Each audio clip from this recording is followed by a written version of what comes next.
तर नमस्कार मित्रांनो, या अगोदर मी एक युट्यूबवर व्हिडिओ अपलोड केला होता मित्रांनो. आणि त्यामध्ये आपल्या सरकार सेवा केंद्राचं काय केलं होतं, जी आर समजून सांगितलं होतं नेमकं कसं असतं, काय असतं, त्याच्यामध्ये क्रायटेरिया काय आहे, काय काय लागतं तुम्हाला. तर त्या व्हिडिओ मध्ये मला भरपूर जणांचे असे कमेंट आले की सर आमच्या जिल्ह्याच्या जागा नेमकं निघणार कधी. तर हे एकदम सिंपल आहे मित्रांनो, प्रत्येकानं आपापल्या जिल्ह्याच्या जागा चेक करू शकता तुम्ही निघले का नाही. त्यासाठी नेमकं चेक कसं करायचं, तर बघा सर्वप्रथम आपल्याला काय करायचं माहिती आहे का, गुगलवर यायचं. गुगलवर आल्याच्या नंतर काय करायचं, तुम्ही ज्या जिल्ह्यामध्ये राहता ना त्या जिल्ह्याचं नाव सर्च करायचं. जालन्यामध्ये राहतो मी, तर मी जालन्याचं नाव सर्च करतो, जालना.gov.in. तुम्ही ज्या जिल्ह्यामध्ये राहता त्या जिल्ह्याचं नाव टाकून gov.in एवढं सर्च केलं ना, तर तुमच्या जिल्ह्याची जी वेबसाईट असेल ती अशी तुम्हाला होईल मित्रांनो. आता प्रत्येकाच्या जिल्ह्याचं काय माहिती का, होमपेज वेगळं असू शकतं. त्यामुळं जे मी सांगतो ते तुमच्या फक्त टॅब तिथं बघायच्यावरती तुम्हाला त्या टॅबवर क्लिक करून, पण टॅब तर सगळ्याच्या सारखे असते, फक्त होमपेज वेगळं असू शकतं. बरेच जण याच्यात गोंधळात पडतील. त्यामुळे काय करा बघा, आता मी काय करतो, आपल्याला चेक करायची जागा निघलेली की नाही आपल्यासारखं सेवा करायचं. आपल्याला काय करायचं, सगळ्यात पहिली सूचना चेक करायची. आता सूचना बघा, तुमच्या जिल्ह्याचे जर वेगळं असलं तर तुम्ही सूचना बघा ऑप्शन कुठे आहे नेमकं, त्या ऑप्शनवर क्लिक करायचं. त्याच्यानंतर बघा आपल्याला काय करायचे, घोषणावर क्लिक करायचे. सूचना झाल्याच्या नंतर घोषणावर क्लिक केलं. याच्यावर क्लिक केल्याच्या नंतर बघा, आता जर हे जालना जिल्ह्यामध्ये जर जागा निघालेल्या असत्या तर इथं ह्या घोषणामध्ये तुम्हाला क्लिअर मेन्शन केलेलं असतं. इथं दिलेलं असतं की बाबा याच्या जागा ह्या तारखेपासून निघलेले आणि या तारखेपर्यंत त्याचा शेवट आहे. आता इथं बघा प्रारंभ दिनांक आणि शेवट दिनांक, त्याच्यानंतर शीर्षक पण दिलेलं आहे आणि वर्णन पण काय नेमकं काय नाही. ओके, तसं इथं काय आपले सरकार सेवा केंद्र नाव असतं शीर्षक मध्ये, आणि त्याचं स्टार्टिंग दिनांक आणि शेवटचा दिनांक. प्रारंभ दिनांक म्हणजे सुरुवात कधी झाली होणार आहे आणि शेवट किती तारखेपर्यंत तुम्हाला ते द्यायचंय हे इथं दिलेलं असतं. तर आता तुम्हाला हे बघायचं नेमकं कसं दिलेलं असतं. तर आता बघा सध्या कोणत्या जिल्ह्यासाठी जागा निघलेली आहे, यवतमाळसाठी निघलेले. तर मग आपण काय करू, यवतमाळ.gov.in टाकू. ओके, यवतमाळ.gov.in. ओके, आलंय. याला मी एंटर करतो. त्याच्यानंतर बघा आता याचं होमपेज वेगळे, जालन्याचं होमपेज पहिलं वेगळं होतं, आता याचं होमपेज वेगळे. ओके, प्रत्येकाचं होमपेज वेगळं असू शकतं. आता इथं इंग्लिश मधून आलेलं आहे, आपण काय करू, याला मराठी करू. मराठी केल्याच्या नंतर मी काय सांगितलं तुम्हाला, होमपेजवर सगळ्यात पहिले आपल्याला काय बघायचं, सूचना ऑप्शन पुढे बघायचं. आता याचं सूचना ऑप्शन इथं आहे मित्रांनो, याच्यावर आला आपलं कर्सर. तर त्याच्यानंतर बघा घोषणा ऑप्शन सगळ्यात पहिले 1 नंबरलाच आहे. तुमचं 3 नंबरला असू शकतं, 4 नंबरला असू शकतं. व्यवस्थित बघा, नाहीतर बस गोंधळात पडू नका. पहिले जालन्याला आलं, इथं याला पहिल्या याच्यावर आलं, मग आमच्या याचं कुठे घोषणा ऑप्शन बघायचं, त्याच्यावर क्लिक करायचं. त्यावर क्लिक केल्याच्या नंतर बघा खाली आता इथं यवतमाळ जिल्ह्यासाठी आपल्या सरकार सेवा केंद्राची जागा निघलेली आहे. याचं बघा हे 2 नंबरला इथं ऑप्शन दिलेले. जे काय तुमच्या जिल्ह्यामध्ये चालू असेल त्याचे जे घोषणा वगैरे दिली असेल, समजा ज्याच्या काही जागा निघलेल्या असेल ते तुम्हाला इथे शो होतं. आता बघा आपले सरकार सेवा केंद्र जाहिरात 2025. ओके, आता शीर्षक मध्ये दिलेले त्यांनी, त्याच्यानंतर वर्णन केलेले काय, आपले सरकार सेवा केंद्र जाहिरात 2025. त्याच्यानंतर आरंभ दिनांक स्टार्ट कधी झाले, सुरुवातीची 4/6/2025 पासून याची सुरुवात झाली आणि अंतिम दिनांक किती याचा 16/6/2025 पर्यंत तुम्ही फॉर्म भरू शकता. ओके, त्यानंतर बघा याच्यामध्ये संचिका दिलेली, संचिकामध्ये पहा म्हणजे त्याचा GR भेटून तुम्हाला. त्याच्यानंतर शहरी भागाची रिक्त यादी, शहरी भागामध्ये किती जागा आहे ते तुम्हाला याच्यामध्ये बघायला भेटेल. त्याच्यानंतर ग्रामीण भागाची रिक्त यादी, आणि त्याच्यानंतर सगळ्यात महत्वाचा घटक म्हणजे तुम्हाला काय माहितीये का, सगळ्यात पहिले सगळेजण कुठं आरबळते माहितीये का, की सर याचा नेमका अर्ज कुठे भेटेल. तुमच्या जिल्ह्याच्या तुमच्या वेबसाईटवर तिथं तुम्हाला अर्ज भेटणार आहे. इकडं तिकडं अर्ज बघायची गरज नाही. अर्ज व सोय घोषणा प्रमाणपत्र याच्यावर जर क्लिक केलं तुम्ही, तर मित्रांनो तुम्हाला इथं सगळा फॉर्म तुम्हाला ओपन होईल. हा फॉर्म जो आहे तुम्हाला भरायचा आहे आणि जिल्हाधिकारी कार्यालयामध्ये नेऊन सबमिट करायचा मित्रांनो. आणि हा फॉर्म पूर्णपणे ऑफलाईन असणार आहे, याला ऑनलाईन भरायची गरज नाही. ओके, तर बघा आता याच्यामध्ये काय दाखवलेले आहे, जिल्हाधिकारी कार्यालय यवतमाळ, जिल्हा सेतू समिती.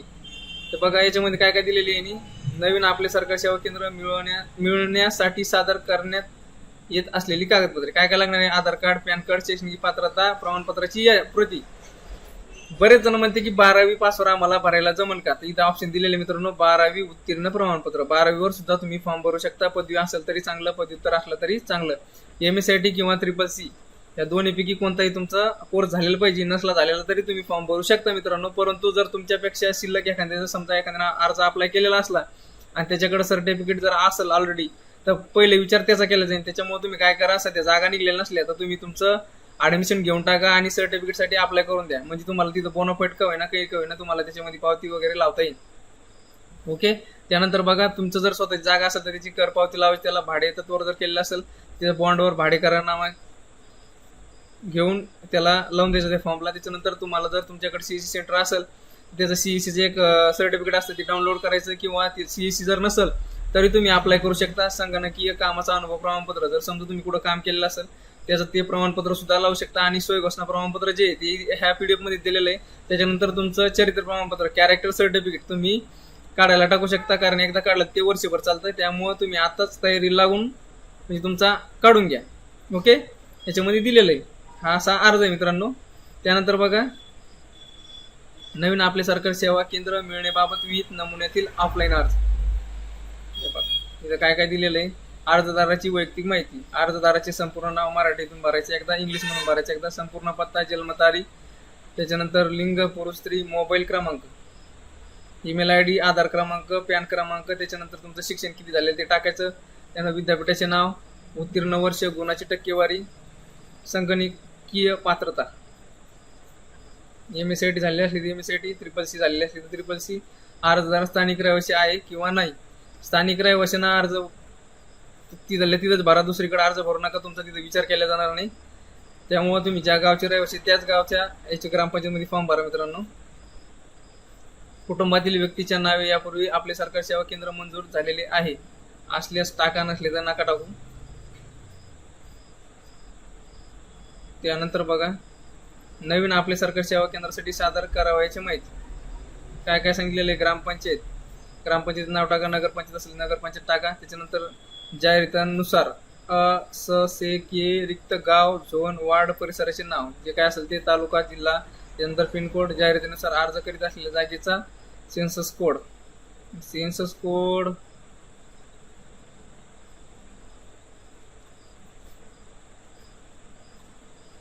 कोड तुम्ही सांगा, तुम्हाला माहित असेल कोणाला तर.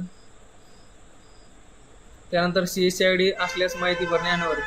CSC ID असले तर डिटेल भरायचे मित्रांनो. CSC ID आहे काय, होय, आयडीचा क्रमांक टाकायचा खालच्या मध्ये, मागील 6 महिन्यात केलेल्या B2C व्यवहाराची संख्या, CSC केंद्राचा संपूर्ण पत्ता, तालुका, जिल्हा, पिनकोड, केंद्राचा. तुम्ही काय करायचं, नोट कॅम ॲपमध्ये तुमच्या याचा फोटो काढायचा, त्या ॲक्शन्स आणि रेखांश टाकून द्यायचा. त्याच्यानंतर भाड्याचं असलं तर भाडेपट्टी करारामध्ये टाकायचं. त्याच्यानंतर किती स्क्वेअर फूट तुमचं जागा आहे ते पण लिहून टाकायचं त्याच्यामध्ये.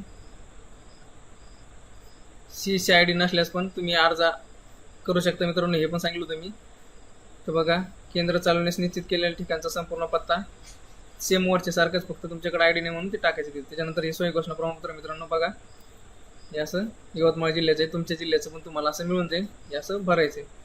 आता सेन्सस कोड काय आहे हे तुम्ही पण मला सांगा, मला जर कळलं तर मी पण तुम्हाला सांगेन. धन्यवाद मित्रांनो. हे असं तुम्ही तुमच्या जिल्ह्याचा आपल्या सरकारी सेवा केंद्राची जागा निघाली की नाही तुम्ही चेक करू शकता. आणि ज्याला माहीत होतं त्यांनी एक्स्ट्रा फालतू कमेंट करू नका. ज्याला माहीत नव्हतं त्याच्यासाठी मी हा व्हिडिओ बनवलेला आहे मित्रांनो. उगं फालतू कमेंट करायचं नाही की बाबा हे आम्हाला माहित होतं, हे सोपं आहे म्हणून. आणि सेन्सस कोड ज्याला माहीत असेल त्यांनी सांगा, नसेल तर मी प्रयत्न करीन आणि कमेंट म्हणून टाकून देईन. धन्यवाद मित्रांनो.